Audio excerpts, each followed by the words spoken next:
Hello and welcome to the first in a short series of videos about a very topical issue, the Arab-Israeli conflict. So, as I'm sure you're aware, the Arab-Israeli conflict has been going on for a long time now, more than 75 years since the foundation of the State of Israel back in 1948. And in the next few videos in the series, I want to look at the development of that conflict over the decades since 1948 up to the present day. However, in this first video, I actually want to take a step back in time and look at the period prior to the end of the Second World War, because it was in those years between the late 19th century up to 1945, in what we might call the colonial era, that the genesis of the present day conflict lies. So obviously the land that we are talking about is the land which has for many centuries been known as Palestine, and which of course today includes the State of Israel. So a relatively small piece of land in the Eastern Mediterranean, on the shores of the Eastern Mediterranean, surrounded by several countries, Lebanon to the north, Syria and Jordan to the east, and Egypt to the south, and of course the Mediterranean Sea to the west. So this is a land, of course, with a very long, very turbulent history, a very interesting history, and a very important history, not just for the region, but for the world as well. Because, of course, this is the land of the Bible, and the sacred sort of texts of the various Abrahamic religions. This is where much of the action happened in the scriptures of the Jewish and Christian religions, and actually, of course, much of that found its way into the Quran as well. Much of the Old Testament scripture is also kind of found in the Quran as well. So this is a land which is very important culturally and from a kind of a religious perspective to not only to Jews but to Christians and to Muslims as well. So a very significant history. This territory has a very significant history, and again, that kind of is relevant to the genesis of the current conflict, as we'll talk about a little bit further on.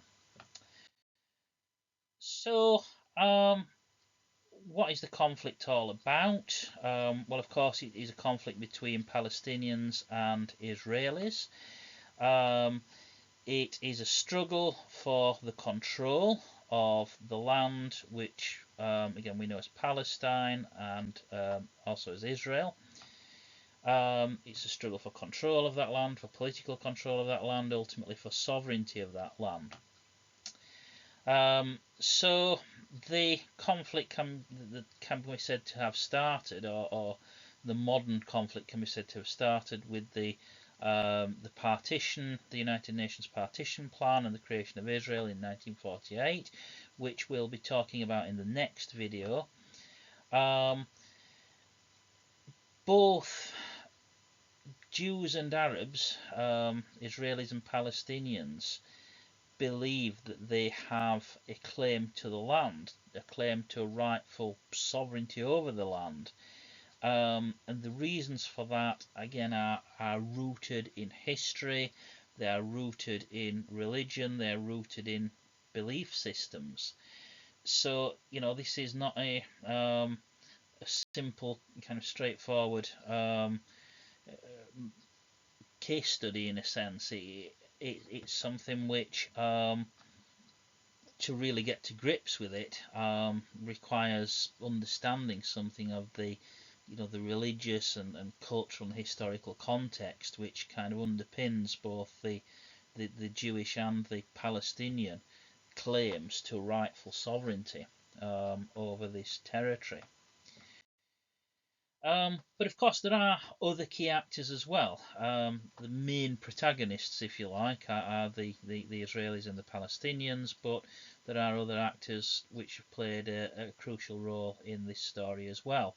So historically, the European colonial powers, and in particular the UK, neighbouring Arab states, and particularly in the decade since 1948, the United States, which has been Israel's main ally and continues to be its main ally and the main supplier of the bulk of Israel's military supplies and weapons. In the past, the USSR has been allied with some of Israel's rivals.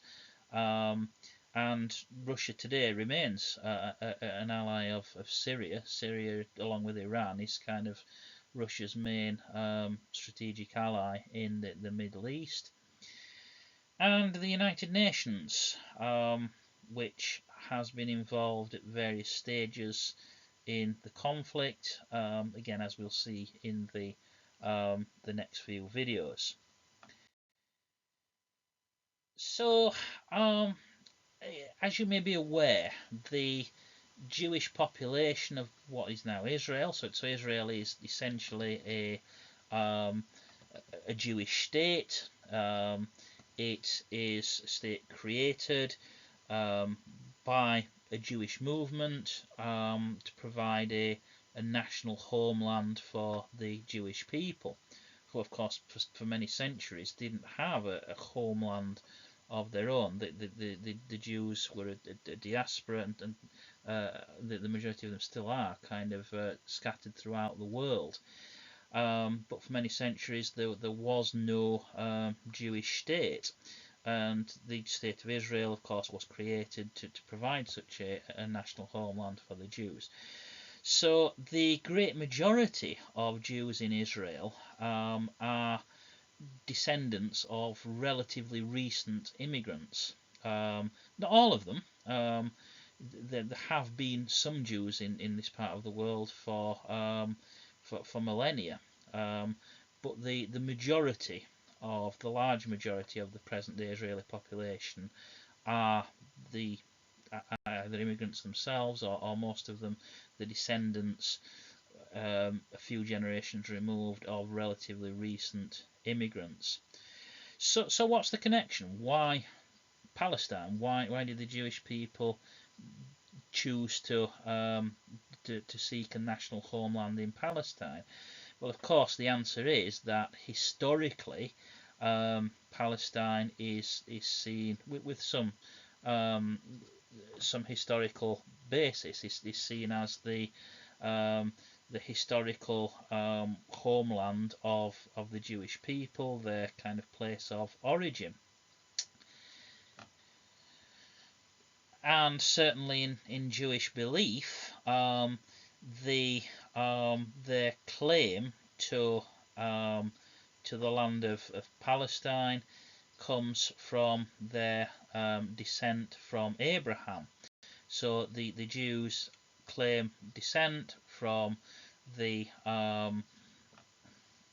patriarch Abraham, who is seen as obviously as a kind of the founding father of the Jewish people, but also seen as an important prophet in both Christianity and Islam as well.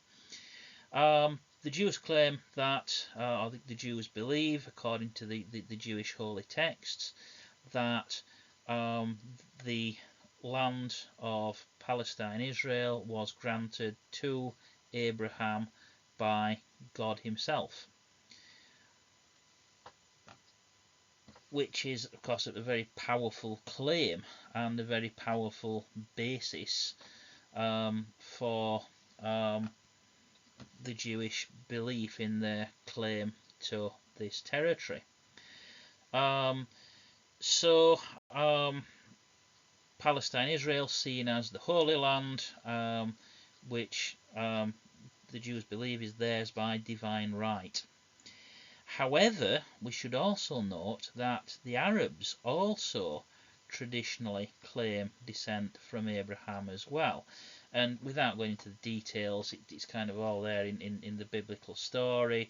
The idea that Abraham had two sons, Isaac and Ishmael, and the Arabs claim descent from Isaac's first son, Ishmael. The Jews claim descent from Isaac's second son, from Abraham's second son, Isaac. But again, it's complex. Ishmael, according to the texts, was not the son of Abraham's original wife. Isaac was. From one point of view, Isaac was the heir. From another point of view, Ishmael, the firstborn son of Abraham, was the heir. Now, again, this is, whether there is any real historical basis to this is not really known. Whether there was a historical Abraham or not, who knows? Maybe there was. It's impossible to verify. It's a matter of belief, of faith. You either believe it, or you either have faith, or you don't. But it's either way. It's something that cannot be verified or otherwise on the basis of history or archaeology. Certainly at this moment in time, anyway. But the point is that both Jews and Arabs traditionally believe it. They both traditionally believe that they have a claim to this land based on their belief in descent from Abraham. What is known, and what is definitely historical fact, is that there was a kingdom of Israel in ancient times, which existed about slightly less than 3,000 years ago. But was later subjugated by a succession of conquerors. And again, something of that story can be seen in the Bible. And again, how exactly historically accurate the biblical stories are is debatable, but there is definitely a historical and an archaeological basis for the existence of the Kingdom of Israel and for its conquest by a succession of conquerors. And 2,000 years ago, the land of Israel-Palestine was part of the Roman Empire, but at that time predominantly populated by Jewish people.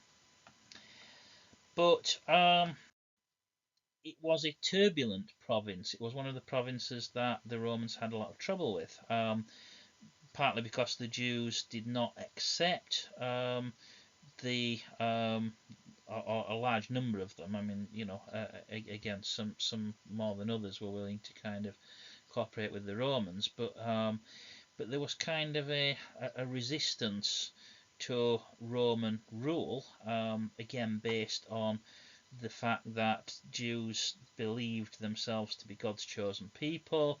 They believed that the promised land of Israel was rightfully theirs by God's command, and ultimately they believed that while they had been temporarily subjugated, because they, kind of the teaching of the prophets and the religious authorities at the time basically said that God was angry with the Jewish people because they had not sufficiently upheld God's commandments and so on. So they were being punished, but ultimately the belief was that they would throw off Roman rule at some point, and that the kingdom of Israel, the so-called the kingdom of David, would be re-established. And so on this basis there was a resistance to Roman rule, and the Jews, generally speaking, didn't tend to become Romanized. Some of them probably did, but there was this kind of core of resistance to Roman rule. And this broke out into open rebellion in the year 66, Common Era. This rebellion was brutally crushed by the Romans, and the Jewish temple in Jerusalem was destroyed by the Romans, again because it was seen by the Romans as kind of a focal point for Jewish religion and Jewish resistance. There was a second revolt in 132, which was also crushed by the Romans, and after this the Romans basically sought to exile the Jews from their homeland. The Romans basically thought that The only way that they were going to pacify this province, that they were going to bring it fully under the Roman peace, was to actually expel the Jewish people and scatter them to other parts of the Roman Empire, and that's exactly what happened. A large number of the Jews, not all of them, but a large number of the Jews were driven out of the country by the Romans, and this led to the Jewish diaspora. It led to the Jews being scattered across the Roman Empire and later across the world. And yet, in almost 2,000 years, the Jews managed to retain their own identity. And again, a lot of that was down to their kind of religious faith, their belief in themselves as a people apart, as God's chosen people. They actually retained that cultural and religious belief and that identity, that national identity, if you like, for almost 2,000 years after being expelled from their homeland. And always continued to see Palestine as their rightful homeland, and believed that they never gave up their rights to that land, even after 2,000 years. However, in the intervening years, others came to the land of Palestine, and the land was settled. Again, this is kind of debated among historians. How far, were the Arabs kind of new settlers? How far do they represent people who were there already? And again, it's complex and it's debated. Certainly, if we look at the Bible, and again, I'm not saying that the Bible is necessarily to be taken literally as a historical source, but we may see echoes. We talk about the Bible talks about the Hebrews, the ancestors of the Jews, being in conflict for the land with the Philistines. Now, again, Philistine, Palestine, the wording is very similar. So, it's clear even from the Bible that, there were a group of people who were identified as Philistines at that time, who may be some of the ancestors of the present day Palestinians.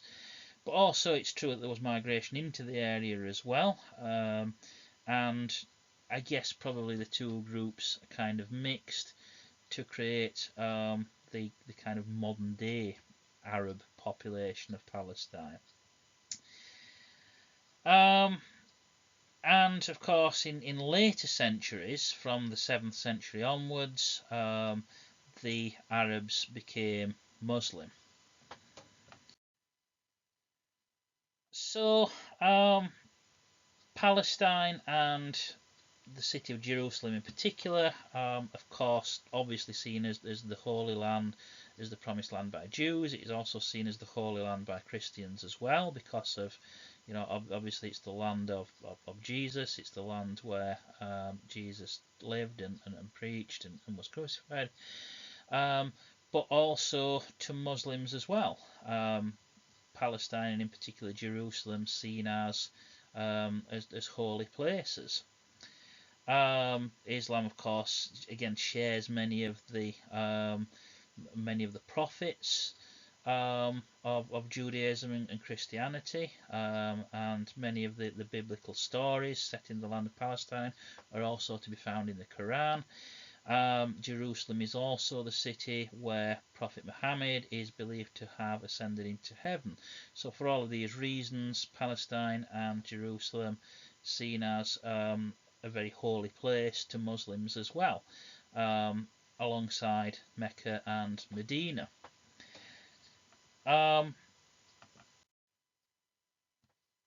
During the early 16th century, the land that we now know as Palestine became part of the Turkish Ottoman Empire, which of course was a great empire which kind of finished off the remnants of the old Byzantine Empire and expanded across large areas of the Middle East into Egypt, and obviously modern day Turkey, but also into Europe as well. and across North Africa. It was a huge empire particularly in its heyday. It kind of was I guess a successor to the Byzantine Empire, and of course was it the Muslim Empire, the Turks being Muslim. Um, there's kind of another view of the Ottoman Empire in the late 19th century. Now by this point, the Ottoman Empire was kind of past its heyday. It was past its period of greatest strength and was in decline. And the expectation was among European powers that the Ottoman Empire would probably crumble at some point, which did actually happen after the First World War, and that was kind of the genesis of the modern story of Palestine, the kind of post-Ottoman story of Palestine. Um, because under Ottoman rule, the kind of the status of Jerusalem had been kind of settled and stable for a long time. Um, the Ottomans had a policy of allowing free access to Jerusalem to all three of the Abrahamic religions. So whether you were Muslim or whether you were Christian or whether you were Jewish, you were able to enter Jerusalem and to worship there in your own way. So in that sense, the Ottomans were very tolerant, and they kind of recognised the importance of the city to all three Abrahamic faiths, and they facilitated that. By the late 19th century, again, the Ottoman Empire was in decline, and there was already an expectation that it maybe wouldn't continue for too much longer, and that kind of gave hope to two nationalist movements. The first was what we might call the Jewish nationalist movement, which is known as Zionism. Zionism started particularly in the United States in the very back end of the 19th century, and it was a movement which explicitly aimed to create or recreate a homeland for Jews in the ancient Kingdom of Israel, i.e., the land which was now known as Palestine. But at the same time, the Arabs also aspired to have a state of their own, and I'm not just necessarily talking about a Palestinian state. I'm talking about, maybe a pan-Arab state. There were different kind of beliefs as to what form it should take, but certainly some of the Arabs hoped for a kind of a pan-Arab state, a larger Arab national state, as opposed to the situation of being the Arabs being subject peoples of the Ottoman Turks. So you've got more or less the same time. You've got these two nationalist movements growing up amid the expected demise of the Ottoman Empire. But of course, already we can see there's an issue here, because essentially both Jews and Arabs have got their eye on the same piece of land, the land of Palestine. Zionism grew as a movement from the late 19th century onwards. The first International Zionist Congress was held in Basel in 1897, and following this there was a great expansion of Zionist activity. So an organisation called the World Zionist Organisation was founded. It had more than 60,000 members by the turn of the century. And the Zionist movement aimed to take practical steps towards building a Jewish homeland in Palestine. So that essentially involved the buying up of land in Palestine and the settlement of Jews from all over the world on that land. So the immigrants came from lots of different places, but in particular, quite a lot of them came from Russia and Eastern Europe, because at this time, late 19th century, there was a spate of persecution of the Jews, what we call pogroms. Unfortunately, pogroms have been around in Europe for many centuries. They've been in various countries all across Europe. There has been kind of intermittent periods of harsh persecution of the Jewish people. Um, and in the late 19th century in Russia, um, there was a kind of a phase of such pogroms, and this um, kind of gave impetus to Jewish emigration from those areas and entry into Palestine. Um, the Again, this was kind of bankrolled by the various Zionist groups and organisations. Um, there was strong financial backing, and in particular from the Rothschild organisation, because of course the Rothschild family being a prominent and very wealthy Jewish family, which kind of helped to bankroll this project. So the majority of these early Jewish settlers were farmers. They worked the land. They also founded new towns. And by 1914, there were around 60,000 Jews in Ottoman-ruled Palestine, out of a total population of 800,000 people. Now, it's important to note that these were not all immigrants by any means. Even prior to the Zionist movement, around 5% of the Palestinian population were Jews. But that number increased as a result of the settlements. So here we see the very early phases of the foundation of Tel Aviv, which of course is a large modern city today. But we see the very beginnings of Tel Aviv as a small settlement back in 1909. But again, at the same time, Palestinian Arab nationalism kind of was gathering strength as well, and particularly after the Young Turk Revolution in 1908. So the Young Turk Rebellion was kind of an uprising by Turkish nationalists against the absolute rule of the Turkish Sultan. The aim was to transform Turkey into a kind of a modern democratic state. So that was kind of an internal Turkish thing, but it also kind of encouraged rebellion or a nationalist feeling among the Arab peoples as well. And because again this feeling that change was possible, and the the Arabs kind of aspiring to an Arab state, which would have included Palestine, although would have been bigger than just Palestine. And again, for that reason, many of the Arab nationalists, of course, saw Zionism as a threat or a rival for control of Palestine in the anticipated post-Ottoman era. That takes us to the First World War.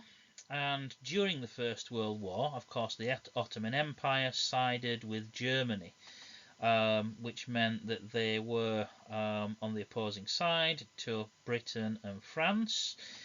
And as a consequence, Britain and France tried to weaken the Ottomans by encouraging Arab nationalism. And the British in particular made certain promises to the Arabs to support their cause for a national Arab homeland. Again, the British kind of serving their own interests ultimately, the aim being to weaken the Ottomans. And in 1915, the Hussein-McMahon Agreement with between the British and the Sharif of Mecca secured support for an Arab uprising against the Ottomans. And again, the Arabs took this and I'm sure the British didn't dissuade them from taking this as an understanding that the British would support the creation of a large Arab state, which would include Palestine. Um, However, the following year, Britain also made the Sykes-Picot Agreement with France, which agreed that Britain and France would divide the former Ottoman lands between them. So, a bit duplicitous there, that the British essentially making two what appear to be contradictory agreements. Um, Here we see the flag of the Arab nationalists, the flag of the Arab revolt against the Ottomans, and we can see the obvious, very close similarities between this flag and the modern day Palestinian flag. And also the flags of various other Arab countries as well are very similar to this because they were based on this flag. This is the flag of Arab nationalism, the original flag of Arab nationalism. In 1917, the British made another agreement which arguably contradicted the previous two with the Arabs and with France. So this was the Balfour Declaration, named after the Foreign Secretary at the time, Arthur Balfour. The Balfour Declaration pledged that Britain would support the establishment in Palestine of a national home for the Jewish people. Why did they do this? Well, again, it was kind of, I think, about securing that in the United States there was and still is a large Jewish lobby. The Jewish community had considerable political influence in the United States, and of course, the British were very keen to get the United States to enter the war against Germany. So it's kind of generally interpreted that the reason for the Balfour Declaration was to win the support of the Jewish lobby in the US and hopefully put pressure on the US government to enter the war. But what this effectively meant is that the British had now, officially made three contradictory agreements, or what amount to contradictory agreements, and essentially they had, besides the idea that the land will be split with between Britain and France, effectively Britain had promised the land of Palestine to both Arabs and Jews. So that was the beginnings of a problem for the future.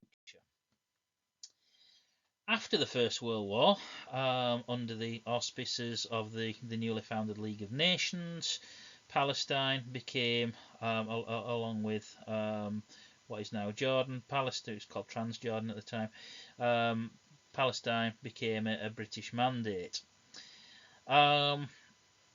So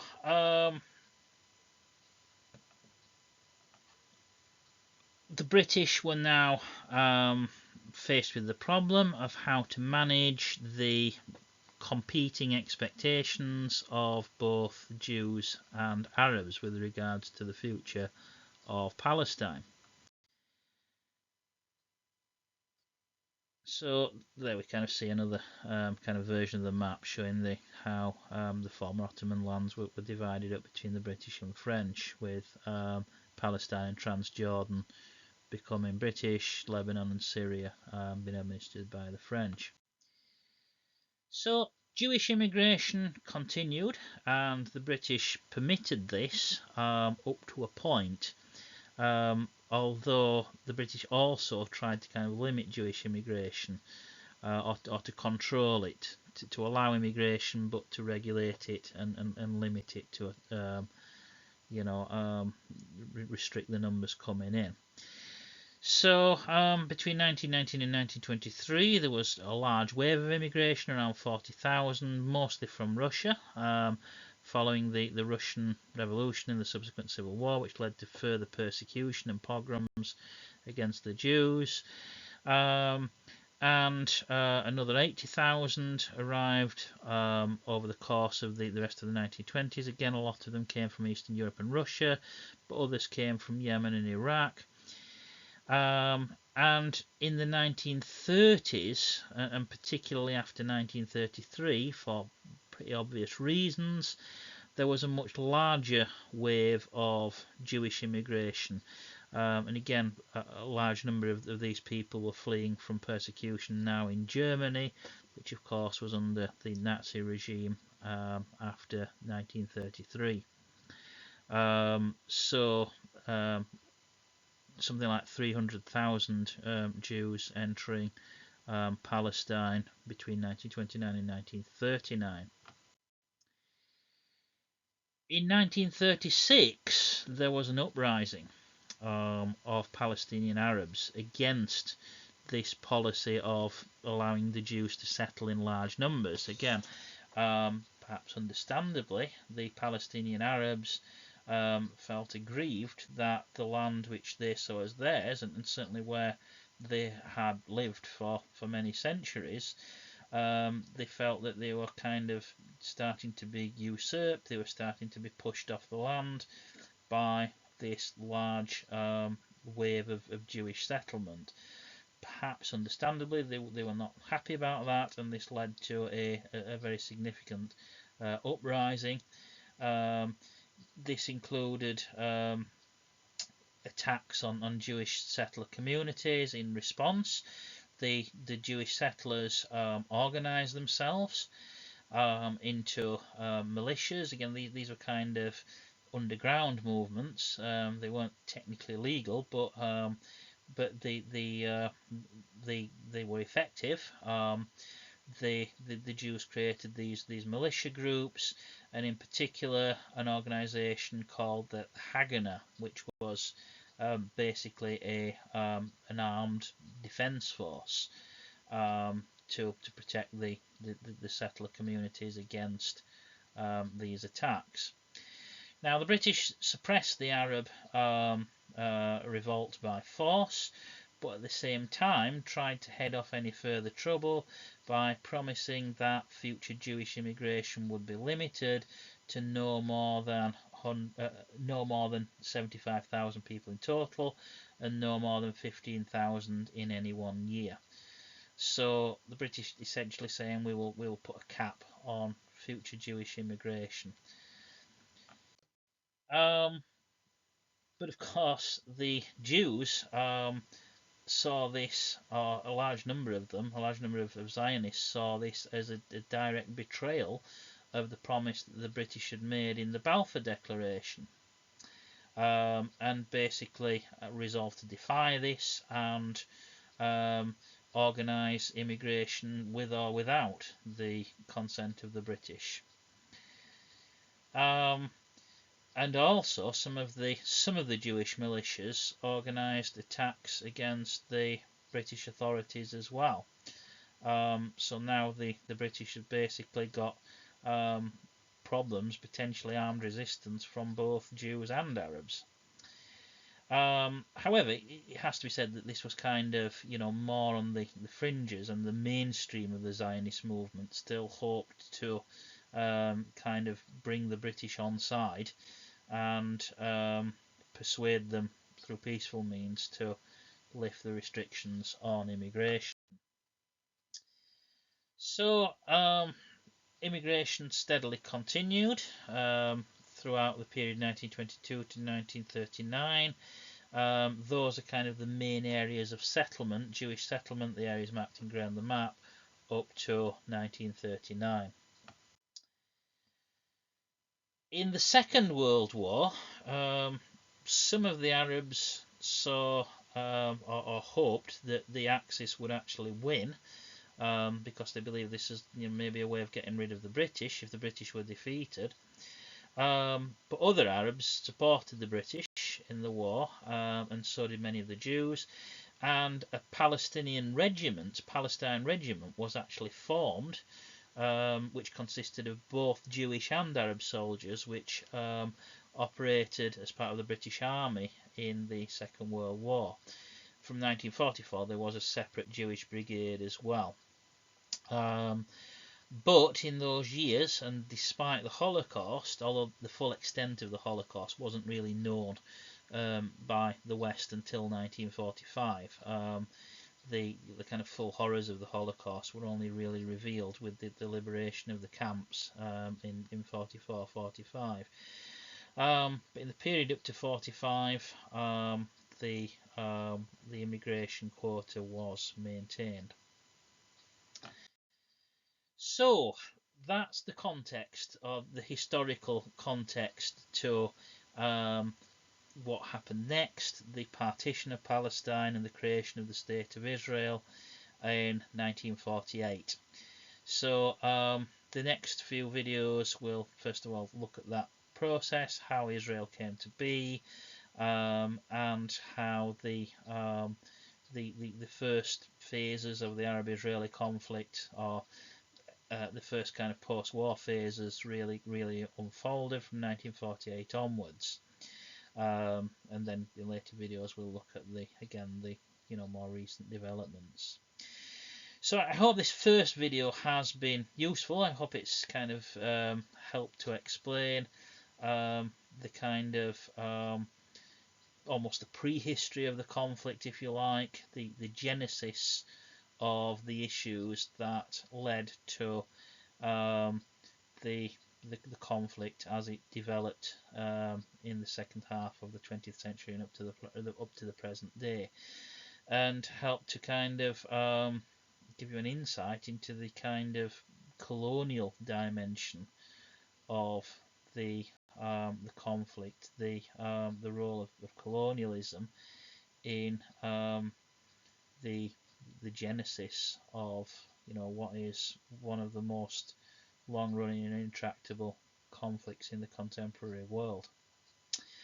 So I hope you found the video useful, and I hope you'll join me in the next videos in the series where we will continue the story.